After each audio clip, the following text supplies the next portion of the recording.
Okay, welcome. My name is Vince Donovan from Scam Alert UK, and I'm delighted to be joined today by Dan Gleeballs. Dan is a scam buster, and I'm really pleased to share this first interview with you, really, in terms of how people out there in our communities are themselves trying to do their utmost to target the scammers and to protect us all. So Dan, welcome. Thank you for joining me. Yeah, introduce yourself, Dan. Yeah, hi everyone. So my name's Dan. Basically in my spare time, I call scammers and I try and obtain their bank details and hand these details on to the relevant authorities. So that's the individual banks themselves, and it's also Action Fraud UK. So far, we've done a lot of bank accounts in a very short space of time. Great. And Dan, can I just ask you then, what got you started doing this? Yeah, so I found myself on furlough, unfortunately, and I was wanted to do something productive, being sat on my backside at home, and watching a lot of YouTube gave me a bit of inspiration that with fraud being the third biggest crime in the UK, that there's an element of something that can be done there. I started watching videos from Atomic Shrimp, Scammer Payback, and especially the master himself, Mr. Jim Browning. And this gave me the element that I needed to find something out there that can be achieved, and that's where I found what I do. That's great, Dan. And what's your drive, and what motivated you then to do this? You're in furlough, but what is there a motivation behind this? Yeah, 100%. It's just knowing that I'm doing good in the world. That's the main thing. But the people that I call, their typical sort of victim target is 60 plus, who have a few quid tucked away for maybe the grandkids. And that's disgusting. What they do is disgusting. So that's been my major thing towards doing this, and motivation is stopping these guys hurting the elderly and especially the vulnerable. So, Dan, I set up Scam Alert UK because of the personal impact. Again, it was my father-in-law who was almost a victim of a scam, that being a HMRC scam. And very similarly, just a lady around the corner of mine, a close neighbour, and she generally felt that, well, frankly, Dan, she had a phone call at about 9 o'clock on a Saturday morning from somebody purporting to be from the HMRC. It was a phone call, I say, but it was a robocall, so it was a message. So when she picked up the message, she got very frightened. She pressed one, and then she ended up then speaking to the scammer. As a result of that conversation, the scammer, who was very hostile and very angry towards her and really upset her, but the scammer said that she owed £1,200 to HMRC, and if she did actually pay it, that day, that Saturday, then she was going to be arrested. And she's quite an elderly neighbour, and she panicked. And what I later established is that she found or managed to gather about £700 or £800 in her home, and then she asked another close by neighbour if she could borrow some money off her to make up to the £1,200. The scammer had asked her to pay and settle this amount in iTunes vouchers. And the pair of them went off then to a local Sainsbury's and then spent £1,200 buying iTunes vouchers. Now, in between that, it was the closer neighbour then said to me, Vince, I'm really worried about the neighbour. What do you think? I said, oh, goodness me, that sounds like a scam. Certainly, I got the police involved. I went to see the lady concerned, and we were waiting at 1 o'clock that afternoon because the scammer had said that they were going to actually send a courier around to collect that £1,200 in vouchers from her at her home address. So that was my motivation for setting up Scam Alert UK. Have any of your sort of friends, family, close neighbours, have they themselves experienced some type of scams? Any drive or motivation from you from that side, Dan? Yes, so I've kind of been lucky. I assume that they have, but nobody directly that I know within my social circle has been affected by this. But it's one of those that these scams are so clever and so well written that most likely the victims don't even realise that they've been a victim. So I'd say there's definitely a good chance that somebody has been affected by this. Yeah, sadly, we know that many victims are so embarrassed by falling foul of these types of crimes, they don't actually report it in the first place, not to their closest family members, and certainly not to the police, and are highly unlikely to even report it to Action Fraud. So, Dan, you mentioned earlier a number of people have inspired you. So how did that come about? You mentioned Jim Browning, and I follow Jim on his YouTube site, amazing guy and doing some incredible stuff. So tell me about this inspiration that Jim and perhaps others have motivated you to drive forward. Yeah, 100%. So what they do is, I can imagine that something that I'd start doing is doing this in my spare time, and just watching how they work and how they can make an actual physical impact towards what these scammers are doing, what these criminals are doing. It's almost magical in some respects. It's really inspiring, and as I've always mentioned to people, just knowing that you could potentially save somebody's grandma or grandfather from their life savings that's a huge motivation. That is really admirable, Dan. I'm delighted to hear that, and to know that there are people like you and many others out there doing this fantastic work. Dan, what I'm going to go into now is perhaps the process. I'm sure people watching this video are going to be really interested in how do you actually do it? How do you scam the scammer? Dan, how do you do it? Yes, so what I'll do is I'll show you my screen. I'll show you the simple process that it is to do this. Okay. So quite literally, I go on this particular website, which is who-called.co.uk. People from the UK use this website all the time. If you ever get a dodgy call, or BT are calling or something, and you're not entirely sure it's them, just have a search on this website, and there's usually people which have commented. So I can highly recommend doing the same as well. So my process is I will refresh the page. I'll look down the side. There's numbers. That's quite it. I call these numbers and see where it takes me.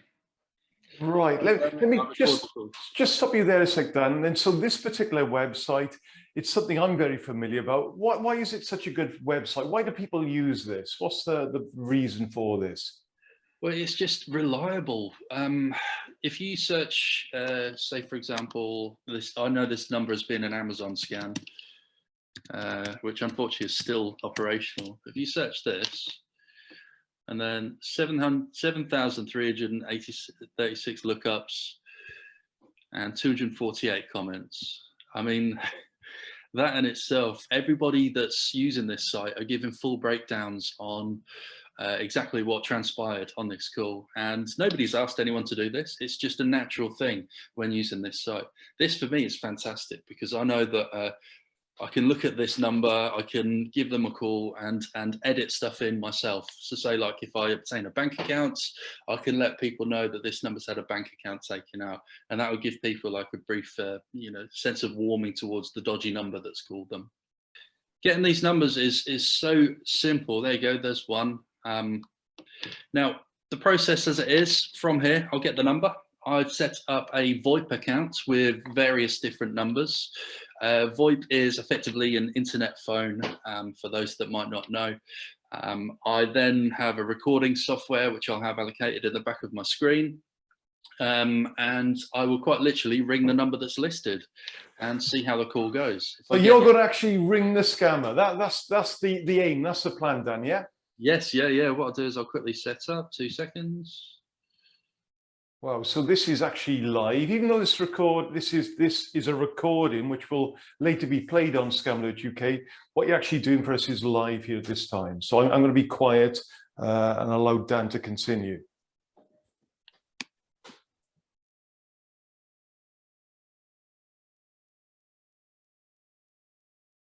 So what are the goals for each call? What do you hope to achieve? Yes, so on every single call, my goal is to obtain details. whether it be individual names or bank details being the main focus. Any sort of information that I can hand on to somebody with more knowledge in the authorities, anything that they can use to work with is fantastic. I do hear a lot of information from like in the background of calls, and the ideal goal would be to save somebody in real time just by hearing a number or a bank account or something like that.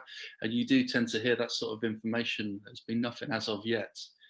So yeah, in a nutshell, it's definitely any information that I can use to report onto the authorities. Wow. So Dan, I've myself have received these types of calls, and I've shared one or two of these online myself on the Scam Alert YouTube channel. This is a difficult, tough ask you there, because what you're actually ringing is a call center. In my experience, it must have been about 20 or 30 people in the background. We're all making similar calls as the one that I was receiving. So is that been your experience? Yeah, different call centers have different levels of staff working. The unfortunate thing is that they registered these call centers as legitimate businesses. So they will have sort of 30 plus staff working, or they might just have 2 or 3 working. The premise is still the same. They'll call, they'll read the script and go through things and obtain money. Okay, but so depending on the activity going on in the background, it is sometimes possible for you to hear other, well, genuine victims being conned, being scammed, and those victims relaying their personal account details, yeah? Yeah, unfortunately so, unfortunately so. Okay, right. So have there been any calls that have actually stood out for you during this time? Yeah, I had one call with a guy that called himself Michael Serrano. Just through speaking to him, it became quite clear very, very early on that he was happy to just do whatever I requested. So I managed to get one bank account from him, and then I pushed for a second with saying that the transfer was rejected and so forth. And then I thought it'd be cheeky and I'd push for a third, and I managed to get 3 bank accounts within the 1 hour from this one guy. All 3 were reported. They were all separate banks, but that was a huge achievement for me personally. That's really stood out. Goodness me. And when you say you get a bank account details, so what does that mean to you once you've got, I guess, a sort code and an account number? What does that mean when you've got that information? Or how do you pick up that information? Yeah, so they give a name for the account, a sort code and account number, exactly that. It means that I've got information that I can act on. So I will do a Google search on a sort code checker. I will find out which sort code where that sort code is registered to the bank, and from there ring up that bank individually or send them a email. Now, I've been doing this so much that I have got sort of inner email addresses for people. So if, for example, I speak with somebody from a specific bank and I've just obtained details for that, I can just text or email that individual person. I know for a fact instantly that that account is going to be closed. And that's literally from calling them and speaking to them so often. The really cool thing is, I know that some of them watch my videos as well, which is really sweet. Oh, fantastic. So if we sort of break things down then, you're pretending to be a person who's received a call from the likes of HMRC with regards to an outstanding sum owed. You then engage then with the scammer, and the scammer ultimately, and hopefully we'll have a demonstration of that, but the scammer ultimately is going to ask you then to settle that outstanding fine or sum by transferring monies from your own account into the HMRC account. Would that be correct? Yeah, that's correct. And so when you said earlier with our friend Mr. Serrano there, he disclosed one account firstly for you to then transfer money to that account. And then you pushed him, then you said there was a problem, then a second account, and then subsequently a third. But all 3 accounts, how did so how would the criminal got access to those three accounts? What's your understanding with that? So, to my knowledge, what they do is when they go fishing and they obtain people's details, they'll use these details to open accounts under these people's names. So the criminals actually using victim details to open up a account, launder that money through that account, and they'll close the account. You know, if they get 5 sales of £2,000 each, they'll launder that £10,000 through that named account under the victim's name, and then transfer it onto further accounts. Wow. So there's a potential. The potential then is, even say, for example, you're asked to transfer £2,000 into this account detail. Mm-hmm. It could also be that account is already holding monies from other people who've been scammed. Would that be fair to say? There could be £10,000 in that, for example, and then yours will make it 12. And once they've got a bulk, they just shut the account, by transfer the money out and shut that account and close that account down. Is that how it works? Yeah, exactly right. Exactly that. Yes. So by you now having that direct contact with the likes of various banks, they're able then to close that account, which could already have a bulk of money in it. What do the banks then do with that money? Are they able to source who's transferred the money into those accounts? I generally wish that I knew the answer to that. I've been fed the line, which is understandable, that under GDPR we cannot explain anything further other than thank you for the details. I'd like to think that, you know, the actual named person may receive that money back, or I always say to people that every single action that you do with banks has a like a paper trail. Mm-hmm. So somebody at some point has sent that money into that account. That money can be reversed. If the banks know that that account is fake and it's live and it's fake, they've got the details of the full transcript of where that cash has been and has gone. So that always leaves a trail.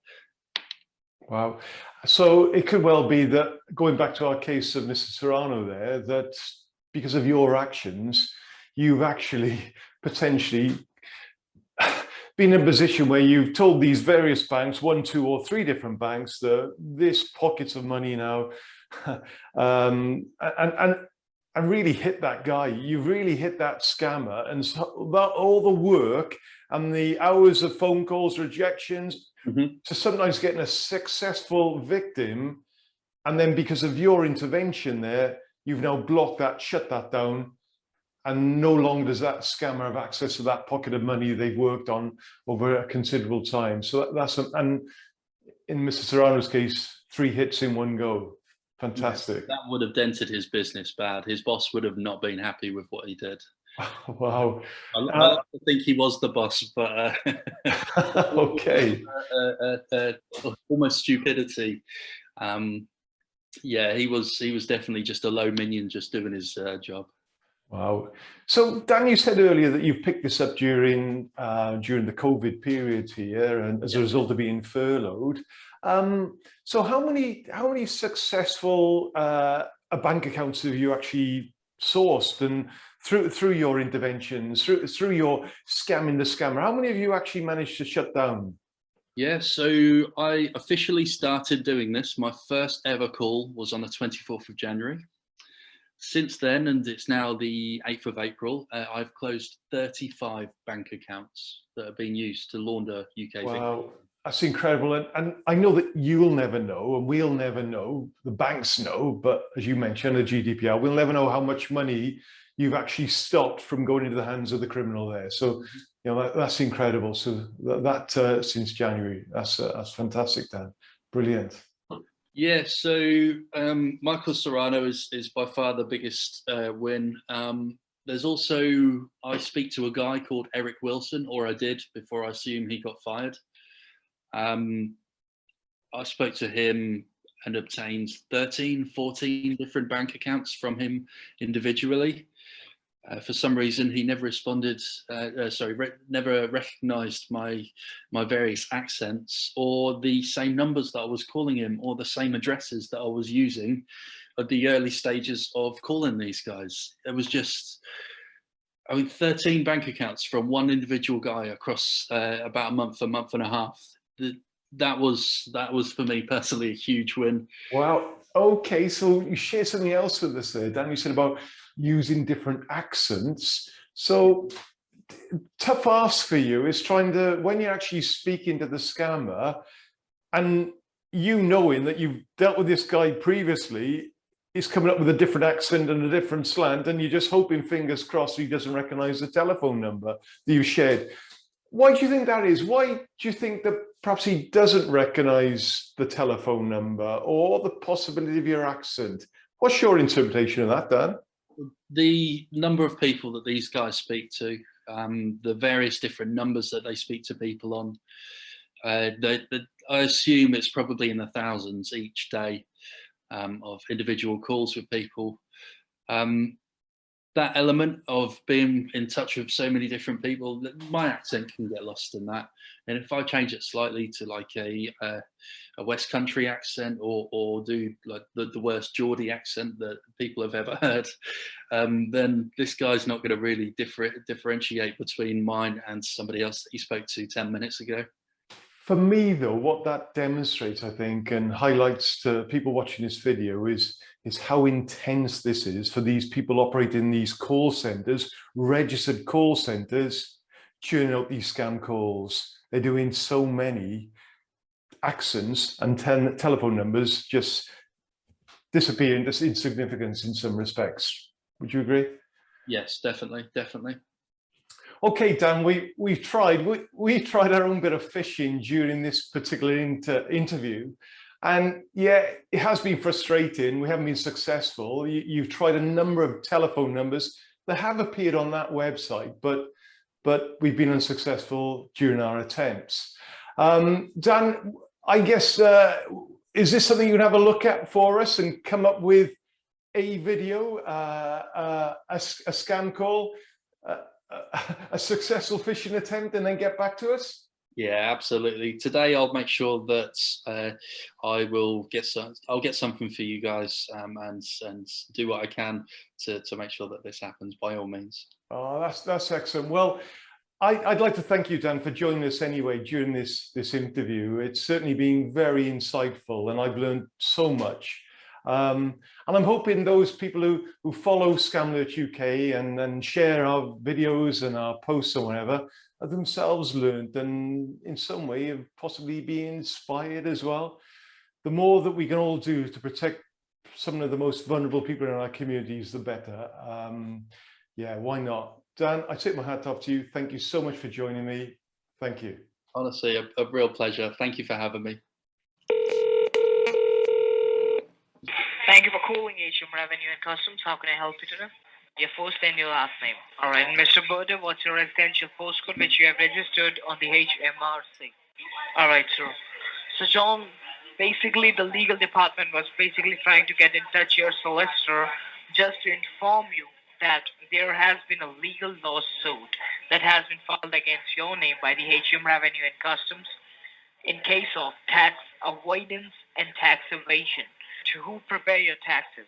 Government is accusing you of tax fraud and tax avoidance. Case ID number, the case that has been registered under your name. Sir, you can just write on your warrant number. Used to conduct an audit on every citizen's tax. So when they audited your tax filings, they found out several miscalculations and errors in your tax filings, but not with the right amount. That is the reason the government is pressing for allegations onto your name. And the allegations are: count 1, violation of tax regulation; count 2, violation of the HMRC code; count 3, theft by deception; and count 4, a willful misrepresentation of information to the government organization. The amount which you owe to the Haitian Revenue and Customs is £2,986. So, sir, at this point of time, HMRC has decided to forcefully recover this amount from you by making a lien on all your personal assets, including your house and car. All your bank accounts, debit cards, credit cards will be frozen, and there will be a black mark onto your credit score as well as to your national insurance number. And once this case get executed to the courthouse, your local police department, they're gonna reach you and they will serve you all the legal documentation with the court summons and the court subpoena, along with the warrant of arrest, as they will be detaining you for questioning. So as I can see, it's just not intentional by you. What do you intend to do regarding this case? What are your intentions regarding this case? The legal department gonna tell you that if you have any kind of option or not. Okay, so just stay on the line. Let me transfer your call to the legal department. Right, okay. Thank you for holding the line. Your line has been transferred to the Legal Department of Royal Court of Justice. Hello. How can I help you here? What are you looking for here? Do you have a criminal lawyer for yourself who can assist you in this legal case, or you're looking for an alternative? What are you looking for here? How can I help you? Fight against you and HMRC. You cannot make a direct transaction to HMRC, which is the reason why the Royal Court of Justice has to come in between here. The Royal Court of Justice will be creating an escrow account on the name of a jury member. Do you understand what is an escrow account, sir? I'm guessing it's just like a bank account. Virgo, right now, what are your intentions? What would you like to do? Do you want to take the matter legally inside the courthouse, or you would like to resolve the case outside the courthouse? Now, do you want me to ask the courthouse to see if they are allowing you to resolve the case outside the courthouse or not? Yes, if the courthouse do allow you to resolve the case outside the courthouse, may I know which bank you will be using that in order to make the transaction with the courthouse account? Which bank you will be using? All right. I've spoken to the courthouse. I will provide you with the account details in order to make the transaction for you, okay? So let me know once you're logged in so I can provide you with the details, okay? Write down the name of the respected jury member, okay? And the name is Martin. Okay, please write down the escrow account sort code. It is 04. Yes, please write down the courthouse account number. It is 156. It's not asked for reference yet. It's asking for a business or a personal. Personal, check personal. And do you see a payment reference there, which is very important? Payment reference. Do you see it? Yeah, that's just come up. Yeah, that's gone through. Okay. Take a screenshot of that, please. There we go. We've got the so you did. screenshot. Okay. Great. Now do one thing, sure. Do you know how to type an email, right? I'm sending you. Write down the email address where you have to send that screenshot. .com. Yes, that is correct. Now send the email, sir. I'm holding the line for you. There he goes.